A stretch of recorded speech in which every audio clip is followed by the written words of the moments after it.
Hi అండి, అందరికీ నమస్తే. నేను మీ Gayatri. Welcome to Gayatri cookings and blogs. ఎలా ఉన్నారండి అందరూ? నేను బాగున్నాను. మీ అందరూ కూడా చాలా చాలా బాగుండాలి అని మనస్ఫూర్తిగా కోరుకుంటూ ఈరోజు రెసిపీలోకి అయితే వెళ్ళిపోదాము. రెసిపీలోకి వెళ్ళే ముందు అందరికీ ఒక చిన్న మాట. ఎవరైనా కనుక మన ఛానల్ని ఫస్ట్ టైం చూస్తున్న వాళ్ళైతే ఖచ్చితంగా లైక్ చేయండి, షేర్ చేయండి, అలాగే సబ్స్క్రైబ్ చేసుకోవడం మాత్రం అస్సలు మర్చిపోవద్దండి. ఎందుకు అంటే ఒక్క సబ్స్క్రైబ్ కోసం మేము ఆ వీడియో అనేది చాలా కష్టపడి తీస్తామన్నమాట. సో అందుకని మీరు సబ్స్క్రైబ్ చేయడం వల్ల కొద్దిగా ఎంకరేజ్మెంట్గా ఉంటుంది.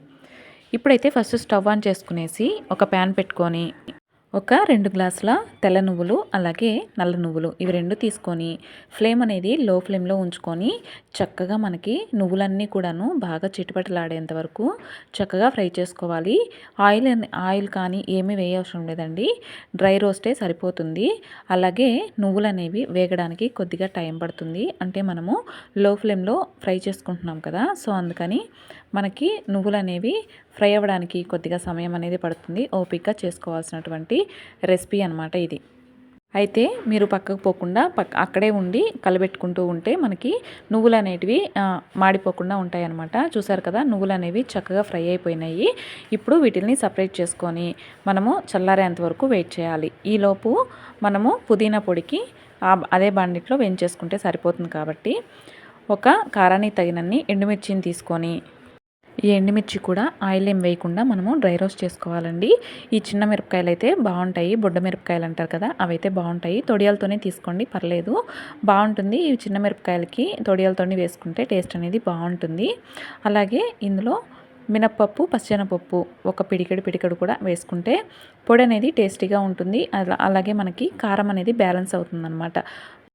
మినప్పప్పు, పచ్చెనపప్పు ఇవి రెండు వేసిన తర్వాత కూడా ఫ్లేమ్ అనేది లో ఫ్లేమ్లో ఉంచుకొని ఇవన్నీ కూడా చక్కగా బాగా, అంటే మనకి మంచి బంగారు రంగు కలర్లో వచ్చేంత వరకు, గోల్డెన్ కలర్ వచ్చేంత వరకు చక్కగా ఫ్రై చేసుకోవాలి. ఇవి వేయించుకునేటప్పుడు స్టవ్ దగ్గరే ఉండి వేయించుకుంటే మనకి మాడిపోకుండా చక్కగా ఫ్రై అవుతాయి అన్నమాట ఈవెన్గా. అంటే మనం ఈ విధంగా కలిపెట్టుకుంటూ ఉంటే అన్నీ కూడా ఈవెన్గా ఫ్రై అయ్యి మనకి ఒకటి వేగి ఒకటి వేగకుండా అలా కాకుండా మొత్తం అనేవి చక్కగా ఫ్రై అయిపోతాయి అన్నమాట. ఇదిగోండి, ఈలోపు మనము నువ్వుల్ని మధ్య మధ్యలో ఇలా కలుపుకుంటూ ఉంటే చక్కగా తొందరగా చల్లారిపోతాయి, మనకి పని కూడా త్వరగా అయిపోతుంది. నెక్స్ట్ వచ్చేసి చూసారు కదా, ఇవి కూడా చక్కగా అయితే ఫ్రై అయిపోయాయి. ఇందులో మనము కొంతమంది ధనియాలు అవి కూడా వేసుకుంటూ ఉంటారు. మీకు ధనియాలు కావాలంటే కూడా మీరు యాడ్ చేసుకోవచ్చు అనమాట. ఇవిగోండి, ఈ విధంగా చక్కగా ఫ్రై అయిపోయిన తర్వాత వీటిని కూడా సపరేట్ చేసేసుకోవాలి. ఇవి చల్లారనిచ్చుకుందాము. ఇవన్నీ కూడా చక్కగా చల్లారిపోవాలి. ఈ మిరపకాయలు చాలా బాగుంటాయండి, పొళ్ళుకు కానీ తిరగమాతల్లో వేసుకోవడానికి కానీ ఈ మిరపకాయలు అనేవి చాలా బాగుంటాయి. తొడియాలతో కూడా వేసేస్తూ ఉంటారు ఇక్కడ రసంలో కానీ అలాగా. నెక్స్ట్ వచ్చేసి పుదీనాని నీడలోనే ఎండబెట్టుకొని ఈ విధంగా బాగా క్రిస్పీగా వచ్చేంత వరకు నీడలో ఎండబెట్టుకోవాలండి. నెక్స్ట్ వచ్చేసి ఈ బాండిట్లోనే వేడిగా ఉంది కదా బాండిలా, ఇందులోనే పుదీనాని వేసేస్తే ఏదైనా కొద్దిగా మనం డబ్బాలో పెట్టేసినప్పుడు కొద్దిగా మెత్తబడినా కూడా ఇప్పుడైతే క్రిస్పీగా తయారైపోతుంది. ఈలోపు మనము నువ్వులైతే మిక్సీకి వేసేసుకుందాము. నువ్వులు చిమ్మిలు అంటారు కదండి, అదనమాట ఇది హెల్త్కి చాలా మంచిదండి. ఆడవాళ్ళకి, పర్టికులర్గా ఆడవాళ్ళకైతే చాలా మంచిది. ఇందులోనే ఒక 4 యాలకులు తీసుకొని ఇదంతా కూడాను మిక్సీలో బరక అయితే గ్రైండ్ చేసుకోవాలి. మరీ మెత్తగా అయితే అవసరం లేదండి. మరీ మెత్తగా గ్రైండ్ చేసుకున్నామంటే ఇది ఉంటగట్టిపోతుంది అనమాట. నువ్వుల్లో నుంచి ఆయిల్ అనేది రిలీజ్ అవుతుంది కదా, సో అందుకనేసి గట్టిగా అయిపోతుంది అనమాట. అప్పుడు మనకి మిక్సీ అనేది తిరగదు.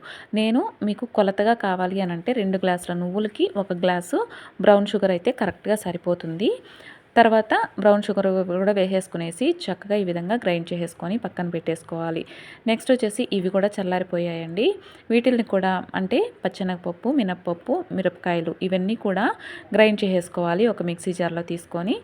అలాగే కల్లుప్పును కూడా యాడ్ చేసుకొని ఒకసారి అయితే గ్రైండ్ చేసేసుకున్న తర్వాత మనము వేడి చేసి పెట్టుకున్నటువంటి పుదీనాను కూడా వేసుకొని దీన్ని కూడా గ్రైండ్ చేసేసుకొని చిటికెడు జీలకర్ర అలాగే 4-5 వెల్లుల్లి రెబ్బలు ఇవన్నీ వేసేసుకునేసి చక్కగా ఫ్రై చేసేసుకోవాలి. ఇదిగోండి, చక్కగా మనకి పుదీనా పొడి అనేది ఎన్నో మెడిసిన్ వాల్యూస్ ఉన్నటువంటి పుదీనా పొడి కూడా మనకి రెడీ అయిపోయింది. నువ్వుల చెమ్మిలి అలాగే ఈ పుదీనా పొడి ఇవన్నీ కూడా మనకి తినడం వల్ల హెల్త్కి చాలా మంచిదన్నమాట. ఈ వీడియో అయితే మీకు నచ్చుంటుంది అనుకుంటున్నాను. నచ్చినట్టే లైక్ చేయండి, షేర్ చేయండి, సబ్స్క్రైబ్ చేయండి. Thank you for watching.